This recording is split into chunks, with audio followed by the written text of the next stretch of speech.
visited Spain in 1913, together with his wife and with his good friend Orlando. And the fact is that Orlando paid for the whole trip. So if he hadn't done that, Couperus would have never been to Spain. So we really have to thank his good friend Orlando.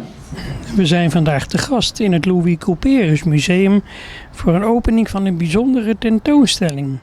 Wat heeft u met Couperus? We all know who Couperus was, such a good writer, matched with the big writers in French or English.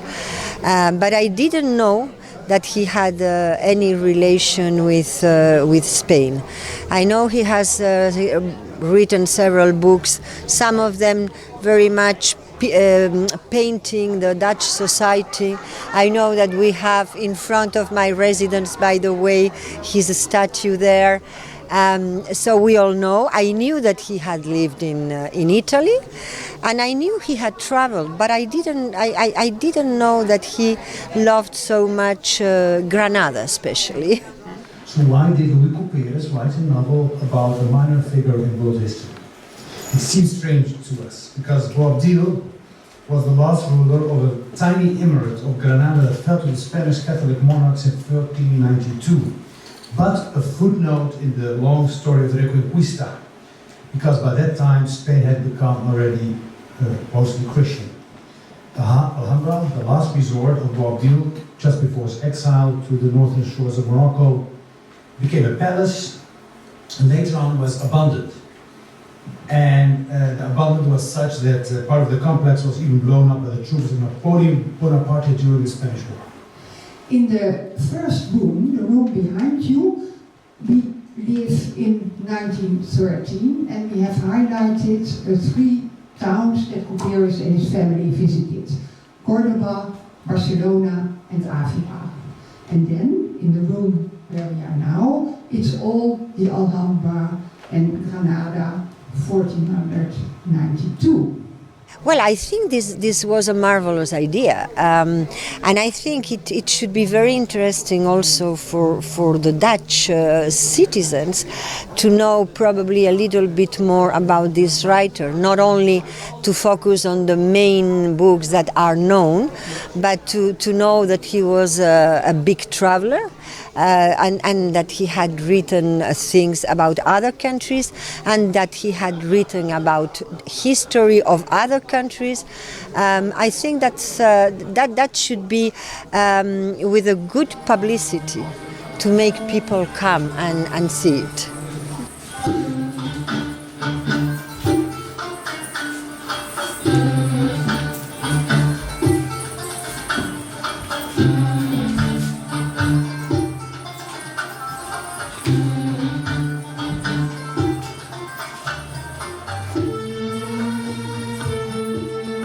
With the restoration of the Alhambra in the mid-19th century, the story of its last occupants came to be widely known. A story that would also reach Louis Couperus. Abdir, or Abu Abdullah Muhammad XII, as he was known to the Moors, or Zagoibi, which I think is Andalusian Arabic for the unhappy or the unfortunate, became a hero of struggle and resistance for the Romantic poets. And later on, for the writers of the decadence, Bob Dylan became the last man standing, carrying the load of a splendid civilization far superior to its enemies. He was doomed to fall. Through Bob Dylan, the literary West fell in love with Islam. A fatal love story, because the Western poets and writers did not stop to emphasize the noble character of its protagonists, while at the same time indulging in a fantasy of doom, sensuous passivity and feminine weakness that can be found in a man. Couperus' feelings about Spain were mixed. He felt a stranger and wrote about it omdat het noodlot het nu eenmaal gewild heeft, ben ik, o lezer, in Spanje. De toekomst sluiert zich in het ongewisse. Een vreemdeling als ik ben in mijn eigen ongewisse toekomst, ben ik ook in dit vreemde land. And I think it would be very interesting because I have also learned after my speech, by the way, that this book, the Entrelucker, it's not even translated into English, so it could have an interesting public in Spain, besides the public in the Netherlands and in other countries also. So I think it would be very, very, very good, very satisfactory. I hope we could do something. Zij voelde zich zeer sterk, zeer machtig, zeer zeker van de eindelijke zege. Maar als de stad daar zo lag in haar manenlicht, te blanken, bijna spookig te schemeren, een schim van een stad in haar mistig dal, dan voelden de sterken en zekeren bijna een onzetbare angst. Wat was het toch, die vreemde suizing van betoovering die omdreef? Het was als een adem, die stil suisde om hen rond, als een witte koorts, als een huivervolle betovering, als een geheime stille kracht.